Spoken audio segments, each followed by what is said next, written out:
پرانے زمانے کی بات ہے۔ مشرق کے ایک عظیم سلطنت میں بادشاہ شہاب الدین کی حکومت تھی۔ اس کی ایک ہی بیٹی تھی، شہزادی زینہ۔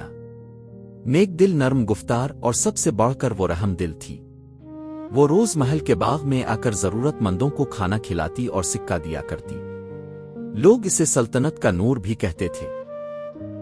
ایک دن جب وہ محل کے باغ میں خیرات بانٹ رہی تھی تو بوسیدہ کپڑوں میں ملبوس ایک فقیر آیا۔ اس کی آنکھوں میں عجیب چمک تھی۔ اس نے شہزادی سے کہا، اے بادشاہ کی بیٹی، جو کچھ لوگوں کو تم دیتی ہو وہ تمہارا نہیں، تمہارا امتحان ہے۔ شہزادی نے حیران ہو کر پوچھا، کون سا امتحان؟ فقیر نے مسکرا کر کہا، دولت بانٹنا آسان ہے مگر اپنے دل کی خواہش قربان کرنا مشکل۔ وہ دن جلد آئے گا جب تمہیں یہ قربانی دینی پڑے گی۔ یہ کہہ کر وہ فقیر ہوا میں غائب ہو گیا۔ سب نے سمجھا شاید وہ کوئی بزرگ تھا، مگر شہزادی کے دل میں اس کے الفاظ گونجتے رہے۔ چند دن بعد محل میں عجیب خبریں آنے لگیں۔ بادشاہ کے خزانے سے سونا غائب ہونے لگا۔ پہرے داروں نے کہا کہ ہر رات خزانے کے کمرے میں ایک سایہ دکھائی دیتا ہے جو دیواروں کے پار نکل جاتا ہے۔ شہزادی زینہ نے ہمت کی اور خود تحقیق کرنے کا فیصلہ کیا۔ رات کو جب سب سو گئے تو وہ سادہ لباس میں خزانے کے کمرے کے قریب جا پہنچی۔ اندھیرا گہرا تھا مگر چراغ کی ہلکی لو میں ایک سایہ ہلتا نظر آیا۔ اچانک وہی فقیر نمودار ہوا، مگر اس بار اس کے چہرے پر نرمی نہیں بلکہ ایک خوفناک مسکراہٹ تھی۔ تو تم ہو خزانے کا چور؟ شہزادی نے تلوار کھینچ کر کہا۔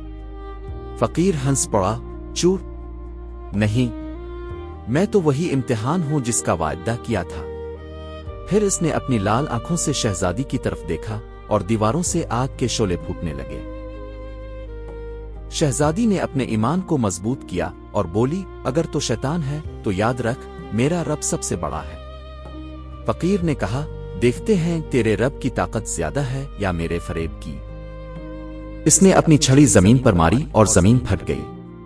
اس میں سے دھواں اٹھا اور ایک سرخ دروازہ نمودار ہوا۔ فقیر بولا، اگر تجھے اپنے باپ کی عزت بچانی ہے تو اس دروازے میں داخل ہو جا۔ شہزادی نے بغیر ڈرے بسم اللہ پڑھی اور اندر داخل ہو گئی۔ دروازے کے پار ایک اندھیری سرنگ تھی جہاں دیواروں سے سرگوشیاں آ رہی تھیں، واپس جاؤ، واپس جاؤ۔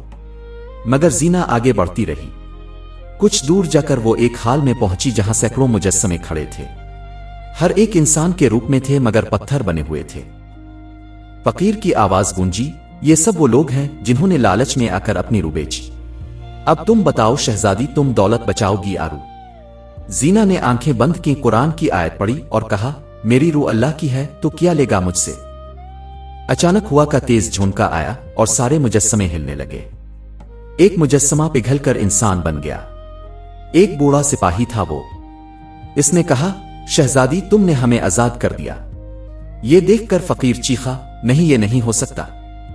زینہ نے کہا، حق ہمیشہ جیتتا ہے اور فریب ہمیشہ ہارتا ہے۔ فقیر کی شکل بگڑنے لگی۔ وہ چیخا، یہ ابھی ختم نہیں ہوا۔ پھر وہ دھوئیں میں بدل گیا اور غائب ہو گیا۔ زینہ محل واپس پہنچی۔ بادشاہ نے اسے گلے لگایا مگر زینہ کے دل میں سکون نہیں تھا۔ وہ جانتی تھی کہ فقیر ابھی مرا نہیں، وہ واپس آئے گا اور اس بار اس کا وار پہلے سے زیادہ خطرناک ہوگا۔ اگلے چند ہفتوں تک سلطنت میں عجیب واقعات ہونے لگے۔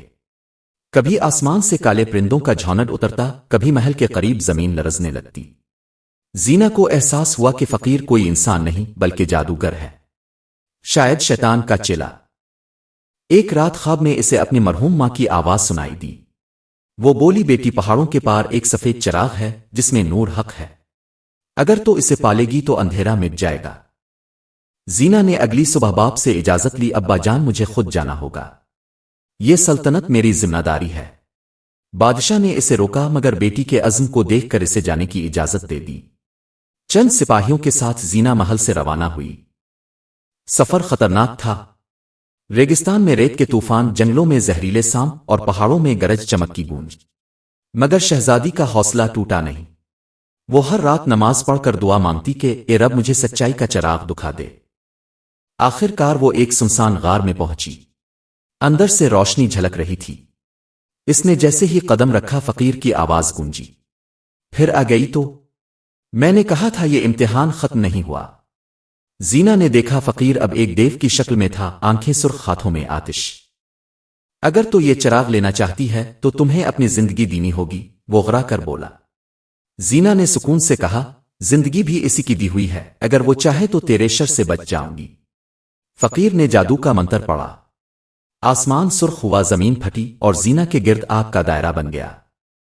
مگر شہزادی نے قرآن کی ایک آیت پڑھی اور اچانک چراغ خود بخود جل اٹھا۔ چراغ سے نور کی شعاع نکلی جو سیدھی فقیر پر پڑی۔ اس کے چہرے کی کھال جلنے لگی، اس کی چیخیں فضا میں گونجنے لگیں۔ نہیں، یہ روشنی مجھے جلا رہی ہے۔ زینا نے آنکھیں بند کیں، یہ روشنی نہیں، سچائی ہے۔ فقیر کا جسم راکھ بن کر زمین پر گر گیا۔ شور تھما، فضا میں سکون پھیل گیا۔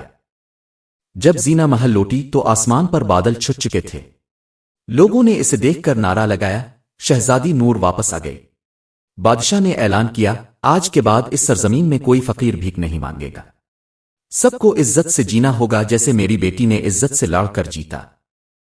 رات کو زینا محل کی چھت پر بیٹھی تھی۔ چاندنی میں وہ چراغ روشن تھا جو اب کبھی نہیں بجھتا تھا۔ زینا نے آسمان کی طرف دیکھ کر کہا، اے رب، تو نے سکھایا کہ نیکی کی راہ آسان نہیں، مگر جو سچ کے ساتھ کھڑا ہو اس کا انجام روشنی ہی ہوتا ہے۔ یہ کہانی ہمیں سبق دیتی ہے کہ نیکی ہمیشہ آزمائش کے ساتھ آتی ہے۔